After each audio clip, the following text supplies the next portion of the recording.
Hi, my name is Cindy Rang with the Fabric Patch in Ephrata, Washington, and we are going to show you what to do with some of these big dahlia prints. So they come in 40 different colors, and they are 42 inches square. They're digitally printed, and they're only like 16 bucks. So they're fantastic, and a lot of people are not quite sure what to do with them. We're going to show you how to take 3 and turn it into a 64 by 64 inch quilt before you've ever even put any borders on it. So you could easily turn it into a queen size quilt, and our project is going to take about 30 minutes. I also want to show you this one. This is the leaf version of it. Also comes in lots of different colors, also 42 square, also only about $16. So really nice. So what I did is I went ahead and took 3 of the panels. I picked this soft slate blue, and what you want to do first is you want to cut off all of your salvage.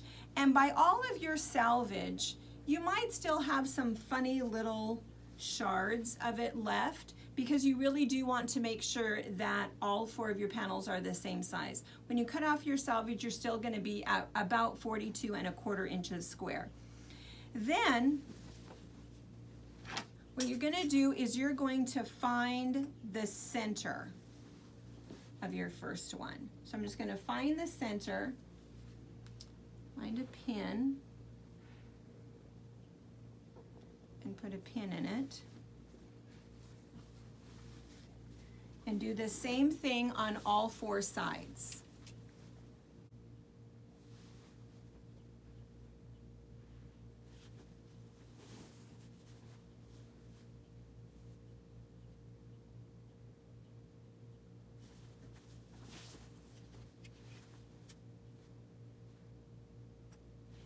All right. And put a pin in it.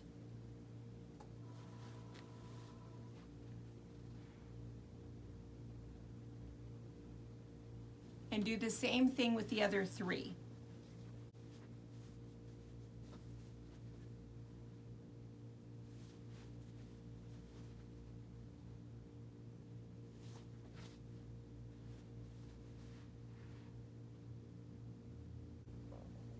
All right.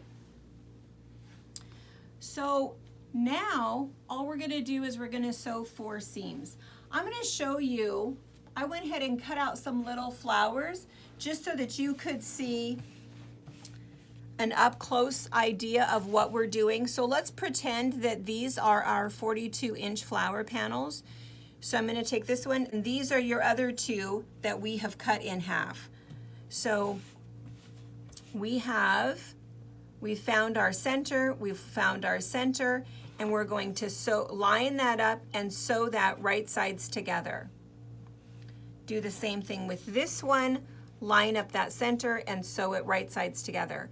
And then we're going to cut off these little dog ears. Just line up our ruler and cut that right off, all 4 sides. Then we have our other one. We're going to do the same thing. We've put the pin in. We're going to line up our center, and we're going to sew this seam and press it open, and do the same thing with this one. Line it up and press it open. And that's what creates this great big 64 inch square. Now, the other thing that I just want to mention while we're looking at this on a smaller scale is you really could change up your colors a little bit. You could put something darker on the inside or darker on the outside. And what you can do to plan that is you can print off the pictures, and then that might help you to decide what you might want to do if you want to put something with a little bit more color and mix up your colors just a little bit. All right, back to sewing. 2 things to mention about sewing this on is, one is I always like my 1/4 inch right-sided guide foot, so there's a little blade there that shows right where my 1/4 inch is. And the other thing is you really do want to make sure that you're either pinning it or using your clips This is, of course, all bias on this edge right here. And so you just want to make sure that you're not stretching it. And so once you've sewn that off, then what you do want to do, you do want to go ahead and press it open. And I've already done this side, and I just want to show you how to cut that. Okay, I'm going to lay this out here. Get this out of the way. All right. So these are just our little wedge pieces that are left over. So I'm just going to line this up. So there's 2 points of reference here. I have my straight edge right here, and I have my straight edge on my seam right here. So I've got that one and that one.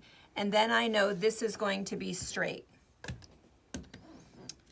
And if you have, if you want to line up your 45-degree angle, you could also do that, but it's not necessary if you have those two. I'm going to cut that off. I'm going to do the same thing on this side.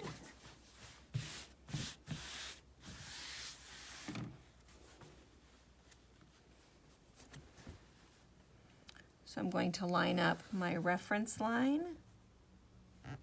my seam line,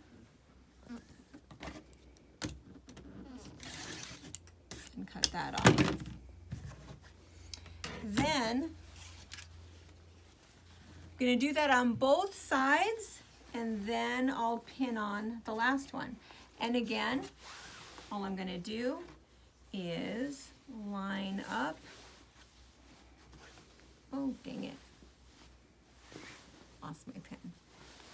No worries. Find it again.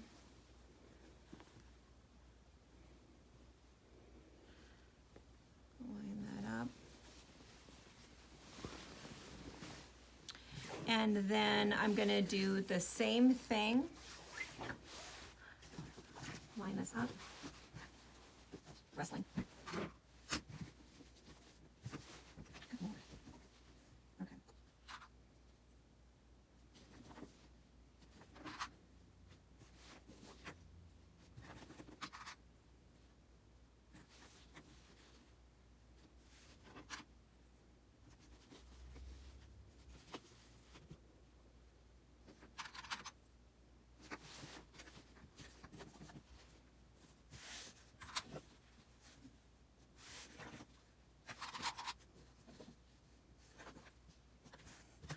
Okay, I'm going to go to the sewing machine. I'm going to sew this seam, and I'm going to do the same thing to the other side.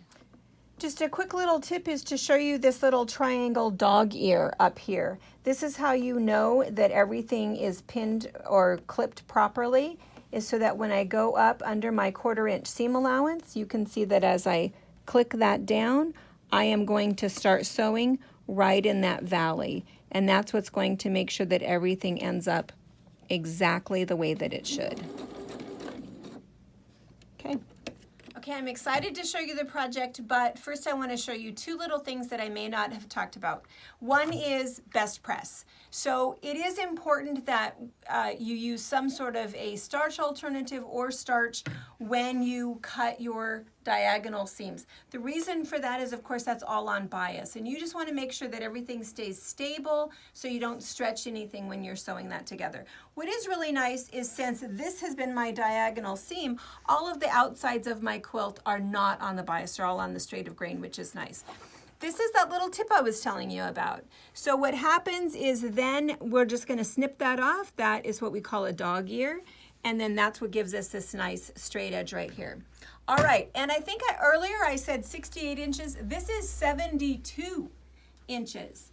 And I made this in, Brianna, did we time it? It was 40 minutes. Yeah. 40 minutes, start to finish, cutting, pressing, sewing. It is trimming 3 panels, sewing 4 seams, and this was my waist. And it's about $45 worth of fabric. And this is it.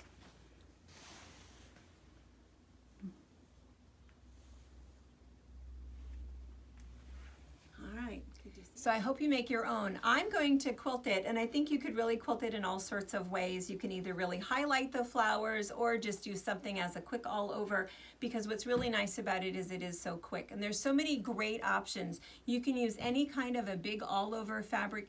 We hope that we've inspired you to make this really fast quilt, and we really want to see what you've made. So we want you to comment in the sections, add a picture, and I know we're going to add some. I will add a picture after I quilt it, and I know Brianna has some plans of her own. She's even going to put an inner border in hers, and so we'll add pictures. So check back and leave us pictures and comments for what you've made.